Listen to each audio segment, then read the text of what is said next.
Okay, guys, so we are getting so close to my garden being able to just rest. And when I say rest, I mean me not out here digging in it, me not out here planting in it, just letting it grow, giving it some fish fertilizer so it stinks, and letting it be and produce us a ton of food for the winter and the spring. But before that happens, we have to plant the last of the things.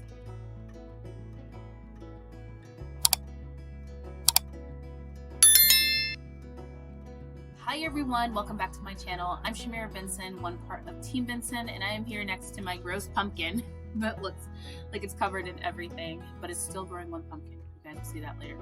And I am getting ready to come out here and plant the last of the things. All of the things that are going to be in the garden is about to get put in the garden, and that is going to be that.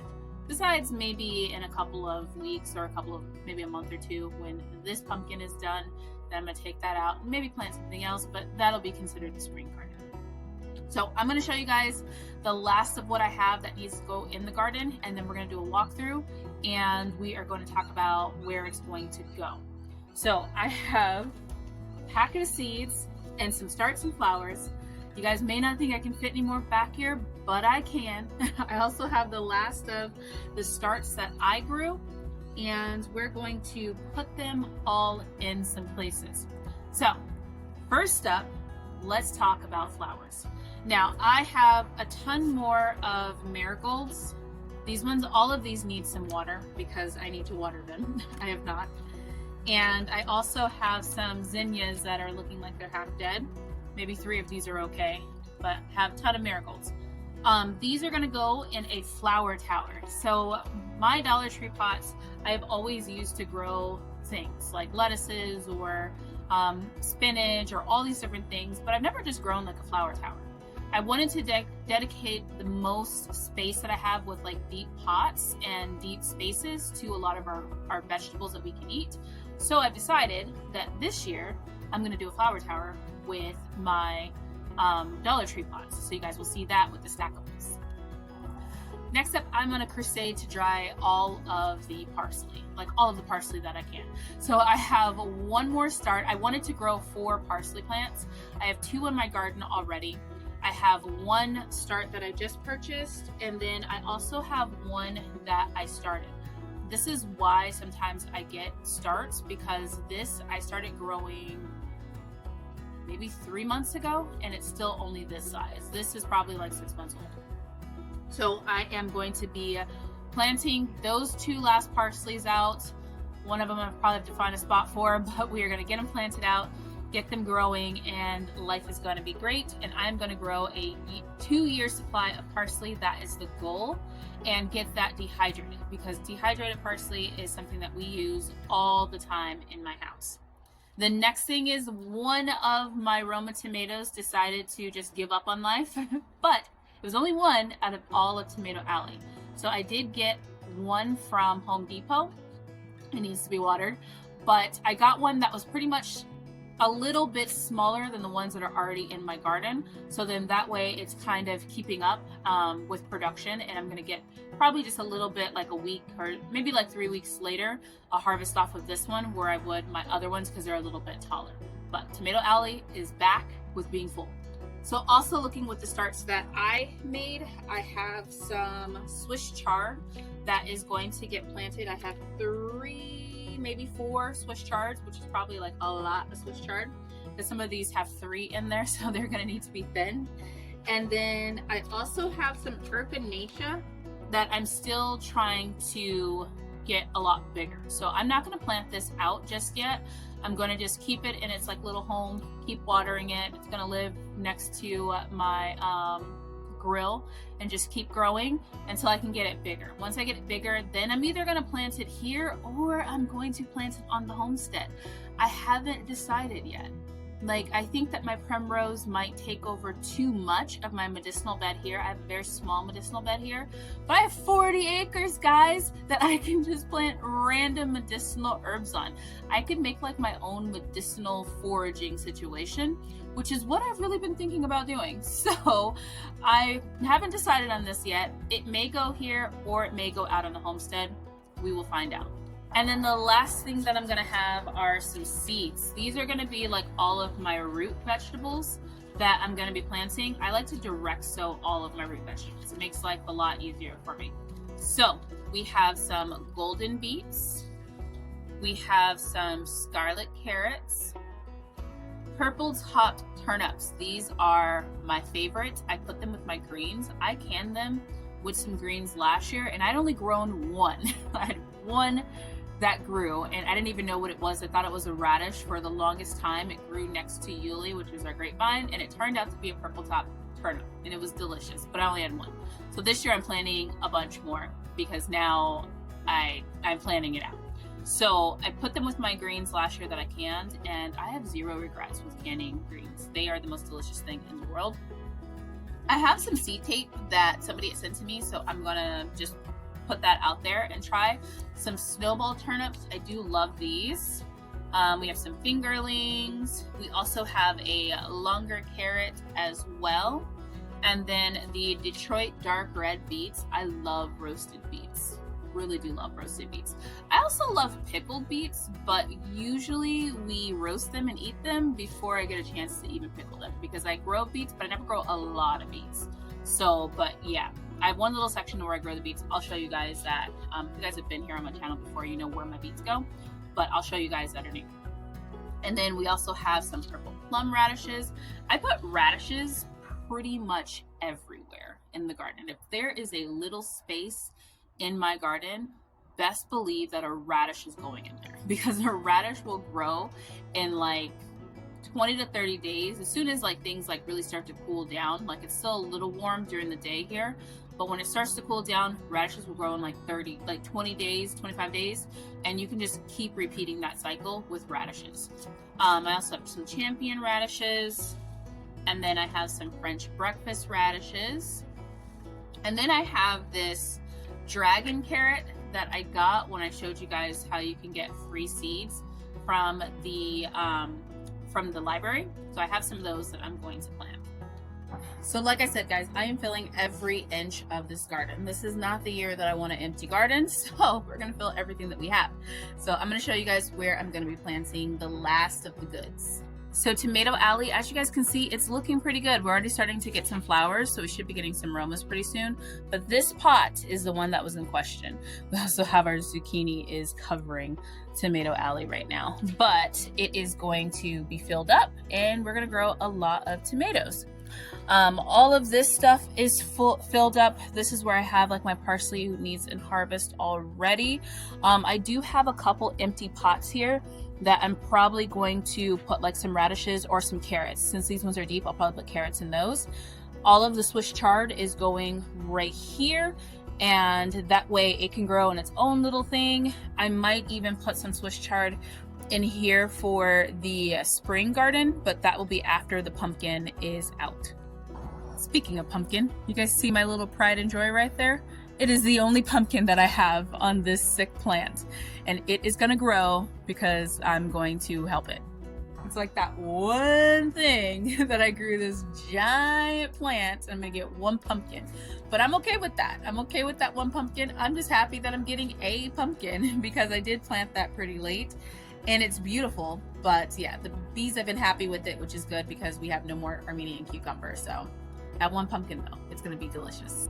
Now down here, this is where I'm planting all of my purple top radishes. I'm gonna just add a couple more, like, you know, a little bit more soil, some bag soil to this area because it has a lot of worms in it. And I'm gonna plant radishes here, here, and here. I'm thinking I can get about 9 radishes per planter, like per like little planter.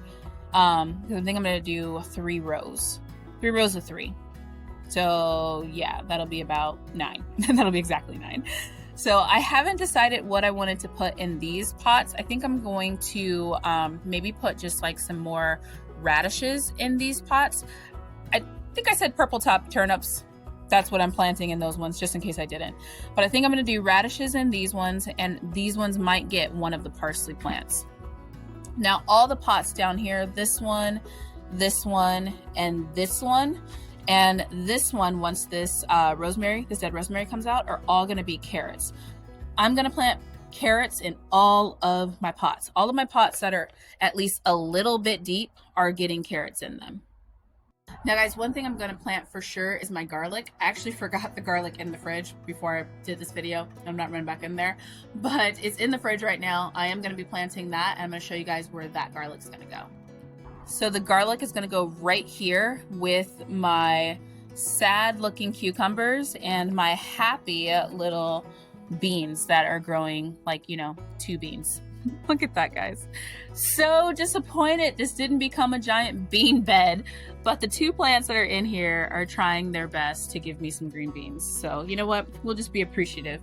I do need to get a spearmint for that one, so I will be having a spearmint there. And then I'm probably going to put one of the parsleys there. So then that way that's going to be good.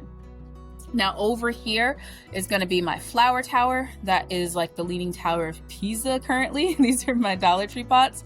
They are getting old and crusty and breaking. So I'm going to go through, see which ones that I just need to throw away and that won't, like, you know, survive anymore. And then the other ones I'm going to plant my flowers in there. I'm also going to be putting radishes with this, either radishes or beets, with this pepper plant. This one is my sweet Marconi pepper. I ended up with only 2 of them out of the 4 that I originally wanted. So that gave me a space here, and it also gave me a space here because the seeds that I planted didn't pop up. So I'll probably put some radishes in there, or even some, you know what, guys? I'm gonna put a purple top turnip here and here because that'll give me an extra one. Now back there with Yuli, he is going to get some French breakfast radishes. So I'm gonna put some back there. Guys, look at my poor greens. My greens have now become lace, and that is because it is too warm. We're gonna go over what I'm gonna do about this, but we're gonna do it in a different video. As you guys know, I'm an organic gardener, so this stuff happens. It happens when things are not the right ideal temperature. But see that little guy? He is eating everything. So we'll have to figure out what we're going to do about that. But it looks like it is just the collards. Yeah, just the collards are unhappy. So we'll kind of figure out what we're going to do about it. Now guys, I'm not super stressed about those greens just because the temperature is going to cool down and all those moths and all those little things are just going to die off and go away.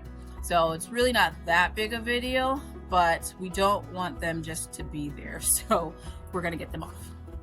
Now over here with our poblano pepper, which look at all of these poblanos. I am so excited because we did not have a good poblano season last year because this plant was struggling. I actually had 2 poblanos in here, which I think that it only needed 1 because the one got super big. And so below it, though, it's getting radishes. I planted a tiara cabbage in here last year. I couldn't find one. Maybe the AZ Worm Farm might have another one because I wanted to have tiara cabbages there and tiara cabbages there once I pin up these peppers. But yeah, couldn't find them. I might try again and see if I can and see if we can, you know, get something from there. Down in these pots right here, I'm going to do carrots and radishes. So I have 1, 2, and 3. I also forgot to pull out the cilantro because I always plant cilantro with my broccoli. So I'll be planting cilantro there and there in between. Just kind of something that I do. Up here with these pots, I'll probably be planting something in there. As you can see, I already have one that's broken, but I need to get new pots for there. So far I don't have anything in there. Now between my snow peas and this sad looking, crazy looking early girl tomato, I am gonna plant some beets. My beets are gonna go right here. This is why I say I never grow enough beets for us to like have like, you know, just to be eating on, because I only grow them right here. And I don't know why. I don't know why I do that. I feel like beets are one of those things that are like a special thing in our garden. Now, I have never bought a beet at a grocery store. Like I've never gone to a grocery store and said like, you know what, let's go buy some beets. But I have always loved the beets that have come through my garden. I just never plant a lot. I didn't grow up eating a lot of beets, so it's kind of just like a reward. And since there is a little bit of space, we're gonna do a line of radishes here. The same thing with here. I'm gonna do a line of radishes all around here and all around there. Really wanna see if I can get some cabbages for that area, but radishes will be going everywhere. Radishes and snowball turnips will be going everywhere. Now this is my medicinal bed. See, this is what I was talking about, guys. It's really, really small. The evening primrose, which is this, is coming back. We have a couple of weeds in there. The pots have some weeds in there, but the pots I am going to put in some radishes as well. So radishes and snowball turnips are kind of like the name of the game for all the empty space that's in the garden. But if the echinacea grows up pretty well, I'll put it in here too. So that is what the garden is looking like. That is the last of the things that I really need to get in. The other will just be like filler stuff. Like I said, I might get some new pots for my hanging pots and put like some probably radishes and snowball turnips in there, because those are a quick turnover crop, but they also are nice to have, like just, you know, just to eat. We do the traditional, you know, make it with the salad, but we also, I love to have like green beans and radishes. Like sauteed green beans and radishes is one of my favorite things to eat, like over the winter. Unfortunately, I don't have those green beans. Maybe I might plant some, but I think it might be too late to grow them, but at least we'll have the radishes and we can just use like some canned green beans that I have. But any other pots that I can find where I can just stick like some French breakfast radishes in, I will. And we'll just kind of really just make sure that this garden is nice and full. All of my bigger pots are going to get carrots, and we're just going to grow as much as we possibly can back here in our small space garden, because why not, guys? Why not? Why not? Fill your space. So until next time, grow yourselves a garden, because even a small space can provide you with tons of food. Bye, guys.